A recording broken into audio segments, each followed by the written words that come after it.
It's an everyday thing. It's an everyday thing. It's an everyday thing when you let your nuts hang. Well, here we are again. Instead of Republicans today getting together and uniting like the communists do on the Democratic side on our one big beautiful bill, what do? The Freedom Caucus once again plays the obstructionist, and they kill the bill for now in the Budget Committee. We have a 16 to 21 majority. 21 Republicans to 16 Democrats. This should pass pretty easily, right? All we got to do is stick together. This is the president's big, beautiful bill. This is the bill with all the tax cuts in it that exceeded everybody's expectations. This is the bill that people voted for. This is President Trump's bill. President Trump's entire legislative agenda. President Trump, who got 77 million votes. So it goes down in flames in the Budget Committee, 21 to 16. And of course, 5 Republicans vote with the communists to kill the bill. Well, here we are again. Wait a minute. 5 Republicans have now voted with the Democrats? Oh my Lanta. Oh my Lanta. Listen, this is getting serious. Republicans, y'all in trouble. Y'all never get this bill passed. Y'all had 5. He's blaming Democrats when in fact 5 Republicans voted with the Democrats. There's something ain't right in that bill. Okay, just a couple weeks ago, they only needed 4 Democrats. Last week, they needed 7. Now 2 more have signed on. 2 more Republicans have signed on, man. Yeah. It's not looking good. It's not looking good. It's not looking good for the Republican Party. Y'all ain't as tough as I thought y'all was. I was like, man, the Republicans, they own the House, the Senate, they got the judicial system. They got all 3. They got the White House. They got everything. But yet Republicans are voting against their own party. Now, Democrats, we might not be strong, but we ain't stupid. Well, I say we like I'm in their vote. I'm not in their vote. I'm on the outside looking in. But Republicans ain't all dumb. They ain't all dumb. They not Trump loyalists. Every one of them ain't a Trump loyalist. There you have it. They got us thinking that the government shutdown is what's stopping the food stamps, but really go check out that big, beautiful bill, and you will see that all of the cuts they were talking about is taking effect in November. Yeah, right before Thanksgiving. You know, I can't believe the first time I turned on the TV on anything political, and this is what I have to see. Yes, sir. That's right. Trump's $20 billion bailout of Argentina is now contingent on whether or not the people of Argentina vote for his political allies' party in the upcoming election. So the Argentinian economy is teetering on the edge of collapse, which it is, and Trump is forcing the people of Argentina to choose between economic collapse or voting the way Trump wants them to in an election that, by the way, is being held in just 2 weeks. The whole thing is so outrageous that an Argentinian reporter followed up with Trump about it later. Boy, that sounds like election interference, right? Is that election interference? Oh my gosh. Oh my gosh. I'm paid by Antifa. They pay well. That sounds like voter interference or election interference. See, we can't be interfering in other countries' political elections. I think that's wrong. That's another. Is that another war crime? What is going on? What is going on? Robin B, thank you for some more thumbs up, man. I appreciate you. You know what I'm saying? Look, hey, we got war crimes in the Caribbean. We got election interference. What else we got? Gas prices is about to skyrocket because we in war with Venezuela. Y'all know that's what's about to happen.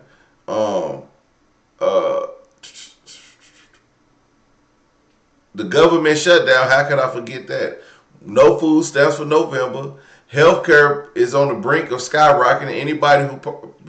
Anybody who purchases healthcare this coming up open market, oh, be prepared to be shocked. You about to pay what you weigh, baby. To something to do something. Shout out to my boy Lee Hall. He know how we So like I'm a him. black farmer, and a lot of people are wondering, why are black farmers not panicking like a lot of white farmers? Well, let me explain to you the reasons why. It's because white farmers have been handed everything to them, a lot of them. Not saying all of them, but a good bit of them. And by that I mean this. MLK even pointed out. He says, farmers in the West and the Midwest who were white, they were given land, they were given money, they were given training, they were given a lot.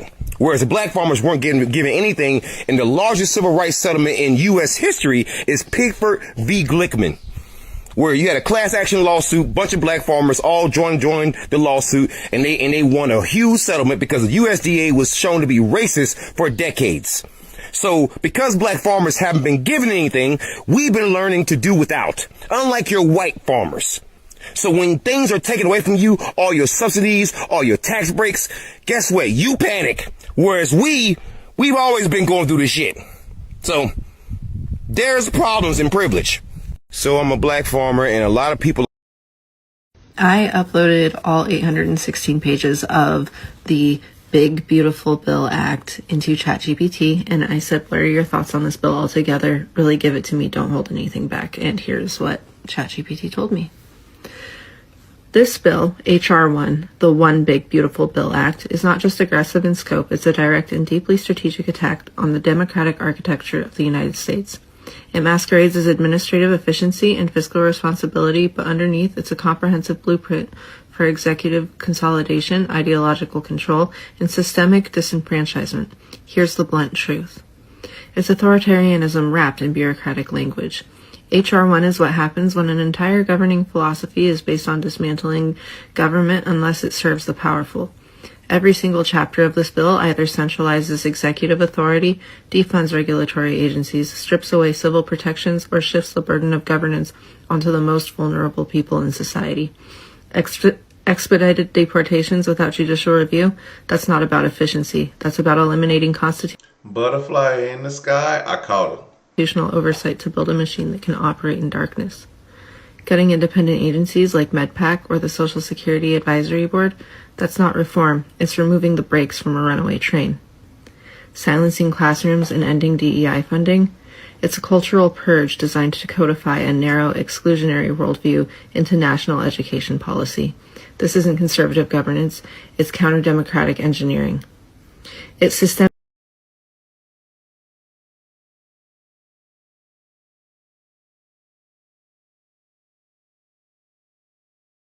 dismantles the safeguards of a free society. The institutions targeted by H.R. 1 aren't arbitrary. They're specifically the ones that ensure. MAGA Mike would say ChatGPT is a communist. Okay, MAGA Mike thinks ChatGPT is Antifa. Transparency, protect minorities, and maintain balance. Consumer protections, gone. IRS ability to audit tax sheets, neutered. Public health investments, slashed. Environmental and emission standards, repealed wholesale. This bill defunds every agency that stands between corporate interests and profit. It creates loopholes wide enough to drive oligarchy through. It paves the road for a soft coup. What's most dangerous is how legally sophisticated this document is. It's not sloppy. It's not amateur. It's meticulous. It builds the legal scaffolding for one-party control. It shifts power away from oversight bodies and into the hands of agencies under direct presidential control. It establishes surveillance and enforcement norms that can easily be turned on dissenters. It dissolves the idea of nonpartisan truth, replacing it with politically approved doctrine, especially in education, health, and environmental science. This isn't policy. It's a hostile restructuring of the republic, not done through tanks or violence, but through legislative subversion. The human cost will be catastrophic. Let's be crystal clear. People will suffer if this bill passes. Children will go hungry as food assistance is gutted and work requirements are tightened. Trans youth will lose access to care and their families will be criminalized for seeking it. Immigrants, many of them legal residents, will live in fear of removal or retaliation. Workers will face unregulated financial scams, higher pollution, and fewer rights. The elderly and disabled will face a future without independent scrutiny of Medicare or Social Security sustainability. This bill treats social safety nets as disposable and human rights as negotiable. Final verdict: this is the dress rehearsal for autocracy. If this bill becomes law, it will not just change what the government does, it will change what the government is. It is a declaration that only certain people deserve protection, only certain truths can be spoken. Thank you, Robin. Robin is the sponsor for the chat. Y'all need to start sponsoring the chat more. Not just Robin. You know what I'm saying? Show some love, because we out here doing God's work, doing America's work, because the news source don't tell you this stuff. The news source and ChatGPT, ChatGPT is almost just as bad as the news. I don't know if they telling you the truth or if they lying to you, but they do make some pretty great thumbnails. But I'm gonna tell you what. This is why I don't like. I'm gonna tell you, ChatGPT ain't who you make it, because I create thumbnails and I'll be trying to get a little edgy and it won't let me. It says it goes against its ethics. So if she put this in the ChatGPT and it put this out, then I assume that whatever it's telling her is real. But I'm not saying I would go with it, but I would listen, because we gotta pay attention when we take message from artificial intelligence. I don't think this is the right message. It might make sense based on, you know, what's being put out there, because AI really just takes a clusterfuck of information and puts it all together and gives you the best answer. I don't think it's 100% accurate. It's just based on what's being put out there, and it goes like, so say if you put LeBron James in the computer and all his stats, and you inflated his stats, and you inflated his how many rings he got, and a million people put that in there. And then people gave Michael Jordan the stats of George Mirasan, and a million people put that in there. And then you ask, is Michael Jordan better than LeBron James? And it's going to give you all those million people. It's going to take all that data, and it's going to take all the million people that with the data of Michael Jordan, and it's going to tell you that. It's just telling us what's already out there on the internet, and it just circles the internet and try to find enough stuff, and it compounds it together and gives you what it wants. So if a lot of people are putting out this type of rhetoric towards the big beautiful bill, that's what it did. So more people are against the big beautiful bill than people are for it, because it's taking all that data and putting it together, and that's what it is. So I don't know if I would trust artificial intelligence to exactly tell me about the big beautiful bill, but the collection of data is probably accurate over what the policy actually is. So I don't know. It's kind of crazy. Who actually gains and who loses from Trump's big beautiful bill? Biggest gainers are middle and higher income Americans from Trump's 2017 tax cuts now becoming permanent. One of the biggest losers, lower income Americans making under $40,000 a year with Medicaid and SNAP benefits getting significant cuts. Big winners, service industry workers and people that work overtime. Up to $25,000 in tips and $12,500 in overtime is now tax deductible from federal income taxes. There's a big but though, only for 3 years. Big winners, anybody that's a parent with increases to child tax credits and $1,000 MAGA accounts, which are basically $1,000 towards a new investing account for kids. There's a big but for that too though, only for kids born between 2024 and 2028. Another big loser, EVs and clean energy. A lot of the subsidies around them that got people to buy those are now gone. For individuals, whether you gain or lose from this bill really depends on your income. Middle to higher income Americans, anybody making over $150,000 a year as a household stands to gain. Anybody below that, it's either either a wash or a net loss when you figure in inflation and all the reductions in benefits. What do you think? Let me know below. Who actually gains and who loses? Yeah, that's interesting because I have solar panels on my house, and I sure would love a tax deduction, buddy. Even though I'm getting a very good reduction in the cost of my electric bill, was only $27 this month, and I think I'm late. No, I paid it anyway. $27. Can you believe it? Like, what? $27? Like, you can have that now, okay? But the electric cars, man, Trump is getting rid of them. That is why. See, for a while there, Dodge was talking about they was going all electric. They was just doing away with the Hemi, and all their fleet was going to be electric. That was a Joe Biden thing.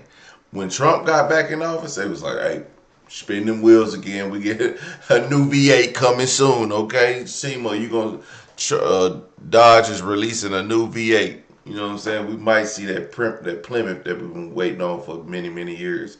But yeah, once Trump got in office, it was like, fuck Joe Biden. Let's get this gas rolling. And, which I think is counterproductive to what we was doing going by clean energy. Clean energy is a good thing. I don't think we should do away with it so fast. But I still like my American muscle, baby. American first. You know what I'm saying? So I think, everyone loses.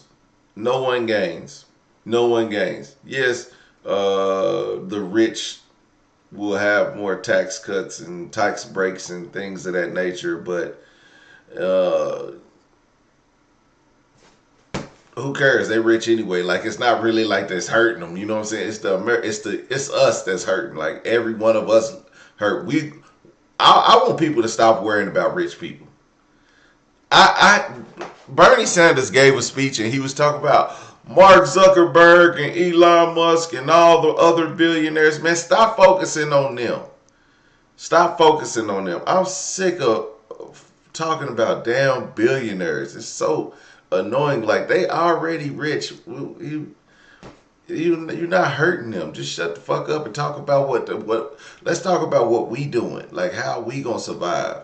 Like, I hate going after. I don't want to go after billionaires. Billionaires keep the world rolling. The regular everyday people, well, the billionaires keep the money going. They let it trickle down slowly, but they just sprinkle some dollars on you peasants. But the real American people, we keep this world going.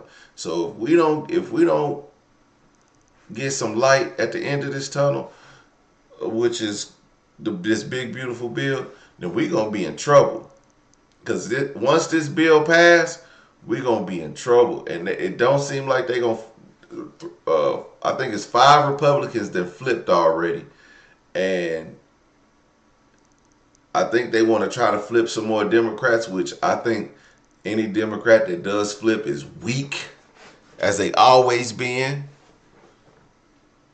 So they need to stand fast. I don't care how long this shutdown go on. Keep it shut down all year. I'm lying. But, yeah. It is what it is. Everyday people, let's look at this poll. So, 59%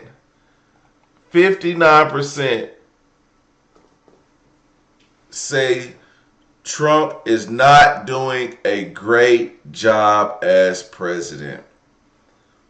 Well, folks, hey,